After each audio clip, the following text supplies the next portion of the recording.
pertama mungkin apa yang dibicarakan gitu Pak? Oh iya, saya kan kebetulan baru pulang cuti ya, saya umroh. Jadi pas pulang kemarin saya memberikan laporan beberapa perkembangan investasi dan Bapak Presiden menanyakan tentang beberapa proyek-proyek yang sudah kita groundbreaking dan kapan peresmiannya. Dan tadi saya laporkan beberapa proyek yang siap untuk diresmikan. Salah satu diantaranya adalah baterai mobil di Bekasi ya, Kerawang. Itu akan diresmikan bulan depan. Kemudian kita akan melakukan groundbreaking untuk pembangunan pabrik CATL di Maluku Utara. Dan beberapa proyek-proyek lain termasuk pabrik kaca yang akan diresmikan di tahun ini juga.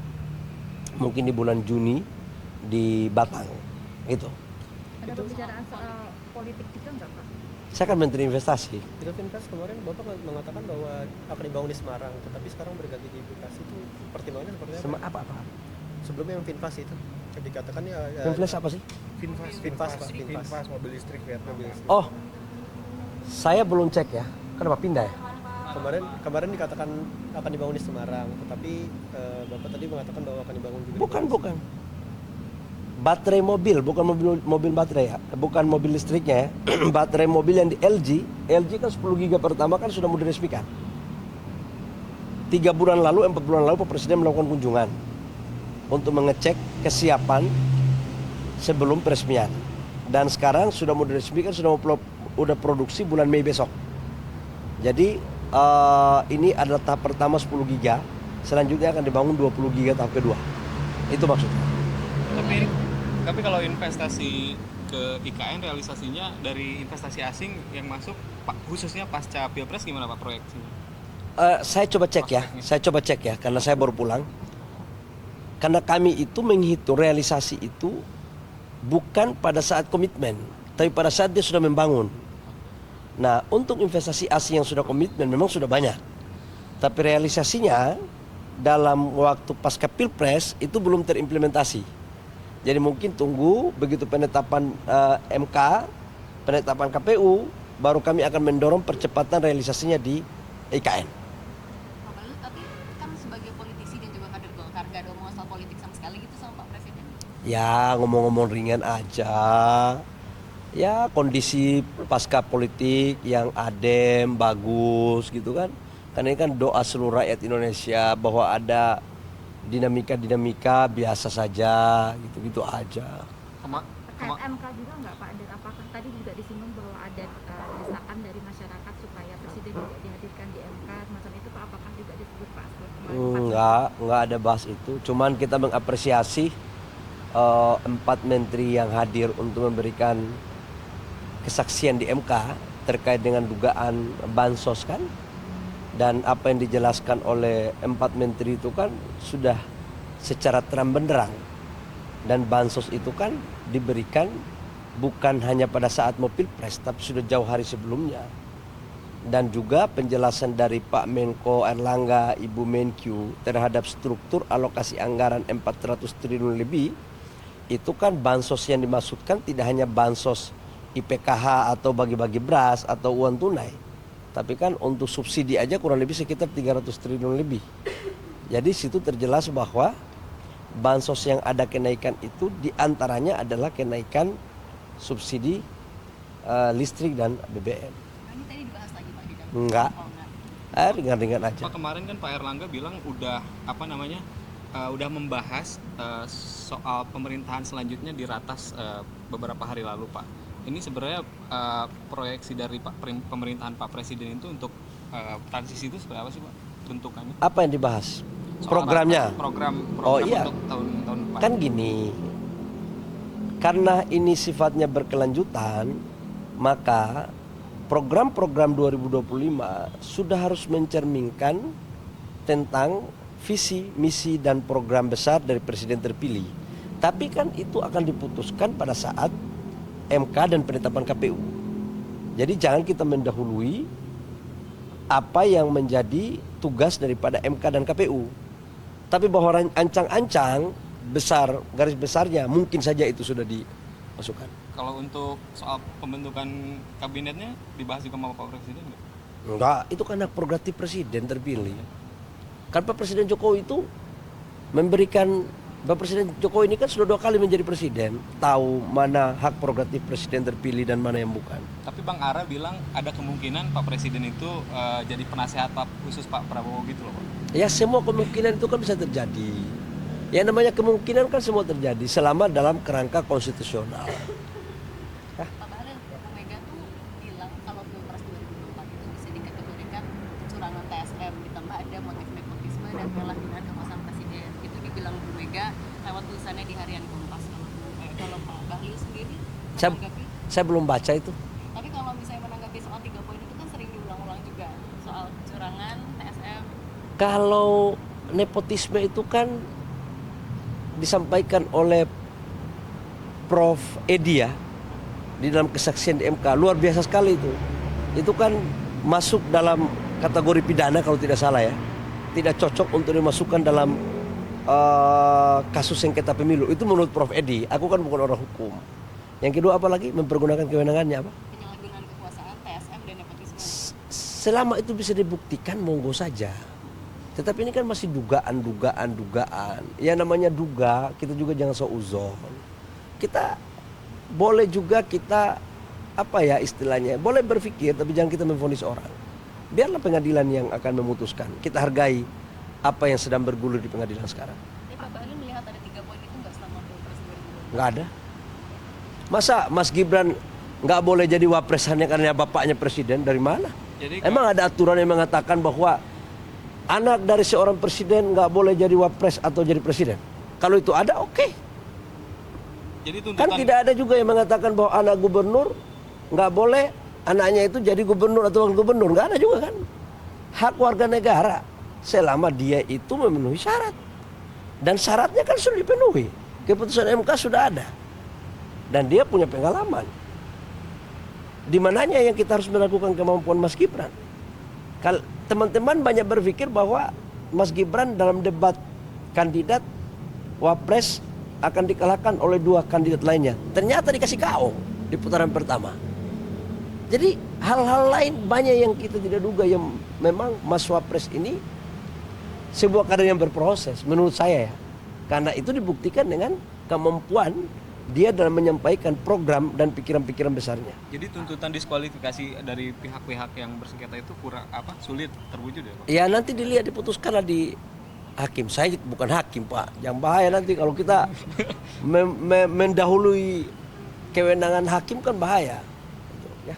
Bang Tapi ya, kalau terkait pemanggilan presiden, usulan pemanggilan presiden tadi gimana Pak tanggapan Pak Bahlil? Karena kan memang di sidang MK ini kan sebenarnya kan cawe-cawe presiden. ya, Pak, Udahlah yang- terlalu lebay. Kalian bilang bahwa bansos tidak ada di anggaran setelah dijelaskan begitu Kalau baru usulan bingung. ini, Pak, usulan presiden Siapa dihadirkan yang di MK usulannya siapa? polisi sipil. dari apa? koalisi sipil Pak. Ya tergantung hakim konstitusi aja apa yang diputuskan. Tapi saya yakin terlalu jauh lah itu. Saya juga kan diminta waktu itu untuk harus hadir kan, pernah juga itu sebut-sebut nama Nggak saya. ada tapi ya. Ya hakim itu kan tahu aturan, tahu mekanisme. Tidak semuanya apa yang diminta oleh teman-teman juga dipenuhi oleh hakim. Bang, soal ini Bang, menjelang Munas 2024 beberapa organisasi Golkar mendeklarasikan Pak Erlangga menjadi ketum lagi Pak. Menurut Abang gimana? Dan peluang Abang maju sekarang seperti apa sih Bang buat ketum Golkar ini? Ya setiap orang warga negara dan kader Golkar yang memenuhi syarat kan mempunyai hak.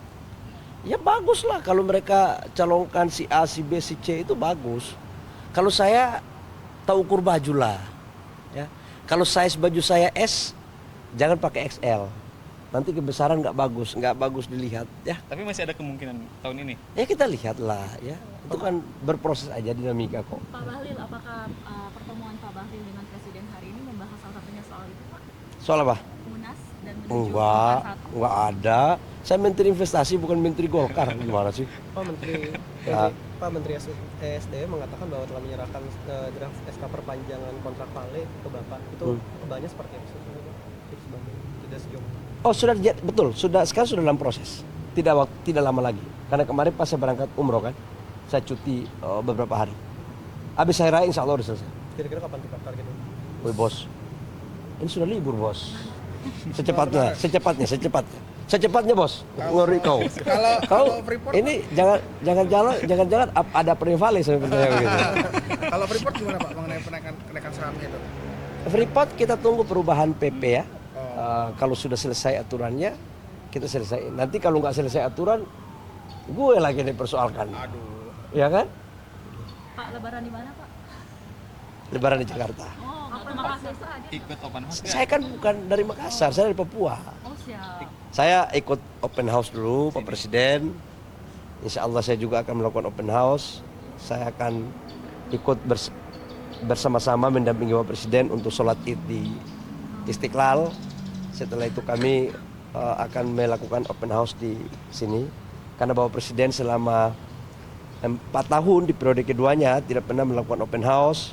Dan inilah hari raya yang terakhir di masa kepemimpinan beliau di periode kedua. Jadi rasanya sebagai pembantu harus bersama-sama dengan Bapak dalam mengisi dan merayakan Idul Fitri ini. Pak, spill dikit dong Pak, kira-kira nanti tokoh masyarakat atau tokoh politik begitu yang akan hadir dalam open house nanti? Saya yakin akan banyak ya. Karena Pak Presiden ini kan beliau ini kan tidak suka konflik, suka merangkul. Jadi saya menyarankan kepada tokoh-tokoh ataupun seluruh masyarakat, baik yang setuju maupun tidak setuju dengan Pak Presiden, ayo datang kita sama-sama hari raya. Ini hari Idul Fitri yang penuh dengan maaf-memaafkan. Untuk kita kembali kepada fitrahnya. Tapi ada rencana ketemu Pak Presiden ketemu Bu Mega nggak Pak? Itu wallahu alam bisawab. Ya, wallahu alam. Karena saya tadi tidak menanyakan itu juga. Ada Ya, mereka dua kan sesama tokoh bangsa. Ini kan bapak ibu tokoh-tokoh bangsa ini kan kantornya juga di sini. Ya kalau bisa ketemu bagus. Kita kan senang sebagai rakyat melihat tokoh-tokoh kita itu akur, adem gitu kan. Tapi apakah ada undangan khusus begitu yang diserahkan atau dari Presiden ke tokoh-tokoh? Saya belum menanyakan kepala biro protokol ya. Saya belum menanyakan. Tapi sebenarnya kan, tapi kalau dalam suasana kekeluargaan, dalam suasana hari raya, harusnya tidak perlu saling mengundang lah. Ini kan silaturahmi itu bukan undangan resmi kok. Siapa saja kok datang. Dan ini bukan acara rapat terbatas yang orangnya harus dibatasi. Jadi ini tergantung hati saja. Kalau kita saling memaafkan, ayo datang sama-sama. Akan jadi ajang rekonsiliasi politik nggak sih Pak itu nanti open house Pak? Karena temanya open house hari raya bukan open house rekonsiliasi politik. Tapi biasanya kan Allah aja ini kan di hari yang penuh dengan berkah ya, saling memaafkan. Allah aja kalau sudah memaafkan umatnya, masa umatnya tidak boleh memaafkan sesama umat manusia? Saya yakin lah Pak Presiden Jokowi orangnya humble, dan kalau sudah ada perselisihan, ada ya mungkin ada yang masih harus dibuat batin, suasana kebatinan semua enak, saya pikir no problem. Ya, tapi pada prinsipnya Pak Presiden mah terbuka. Oh gitu ya, terbuka. Pak? Namanya open house itu kan semuanya Pak. Orang dari masyarakat manapun boleh, lapisan masyarakat pun manapun boleh. Ya. Oke. Cek di kepala biro protokol. Nanti kalau saya jelaskan itu berarti jabatan saya sudah kepala biro protokol ya. Menteri-menteri Saya punya keyakinan insya Allah semua hadir. Kami sholat id sama-sama. Abang nggak pulang kampung Pak?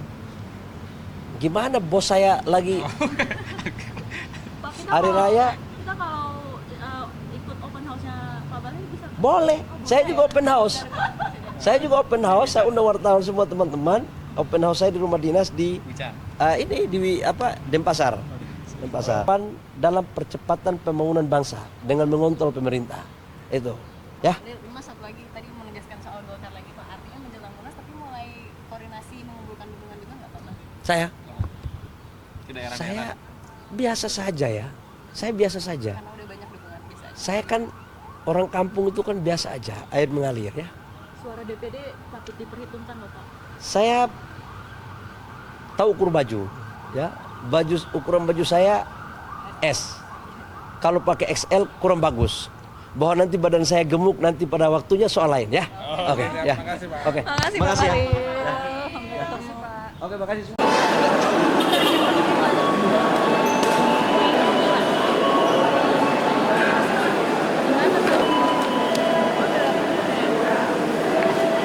Jatuh diperlukan tujuan stasiun akhir Lombok. Tujuan Lombok menuju stasiun Lombok jauh. Tapi kalau pada pukul 20 berada di stasiun Pasar kemudian stasiun Lombok sudah ada yang Ambil video ya. tujuan stasiun Lombok kemudian Purwokerto, Korea, Purwo, Kebumen, Kutumanto, Kota, dan mengakhiri di stasiun akhir Lombok.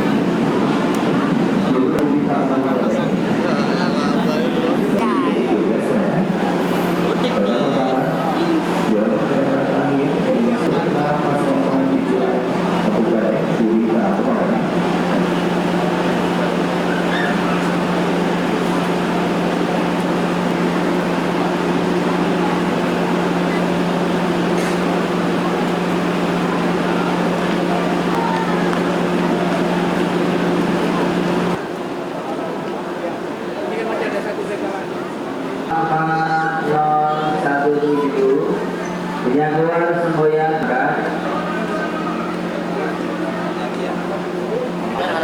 Pintu berdiri siaga, ada juga alur 4 dari arah selatan. Lokomotif akan mengalami alfa.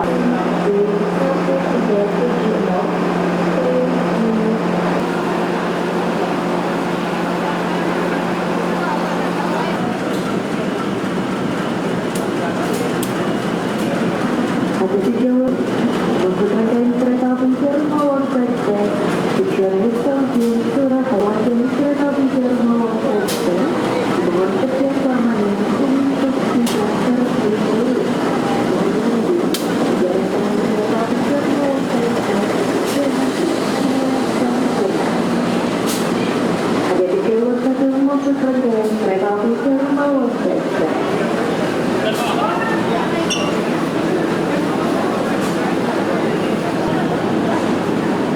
Pintu 3, pintu 4 disiapkan. Hati-hati jalur 3, hati-hati jalur 3 dari arah utara. Semua pelayanan.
Contohnya yang tadi kan kalau